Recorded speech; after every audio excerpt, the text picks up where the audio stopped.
আমার কাছে কোন খাবারের কি নাম সেটা যত না বেশি ম্যাটার করে, তার চেয়ে বেশি ম্যাটার করে খাবারের টেস্ট। আমি এরকম একটা রেসিপি বানাচ্ছি।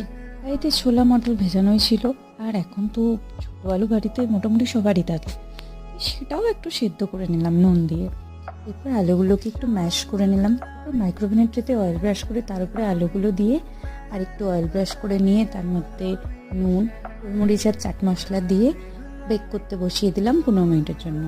এরপর কড়াইতে একটু ব্যাটার দিয়ে তার মধ্যে ছোলা মটর দিয়ে নুন, মরিচ, ভাজা মশলা, লঙ্কা কুচি দিয়ে নেড়ে চেড়ে নামিয়ে নেবো। একটা মিক্সিং বলে 2 চামচ মতো টক দই দিয়ে সেটাকে ভালোভাবে ফেটিয়ে নিলাম। আর একটু ধনেপাতা চাটনি করা ছিল, সেটাও একটু দিয়ে দিলাম। এরপর বেক করা আলুগুলো দিয়ে ভালোভাবে মিশিয়ে নিয়েছি। 2 চামচ ছোলা মটর ও পাতিলেবুর রস দিয়ে ভালোভাবে মিশিয়ে নিয়ে মুখে দিতেই বুঝলাম সত্যি টেস্টি কথা বলে। এবার তোমরা লাইক, শেয়ার, কমেন্ট আর সাবস্ক্রাইব করে দাও চ্যানেলটাকে। আমার কাছে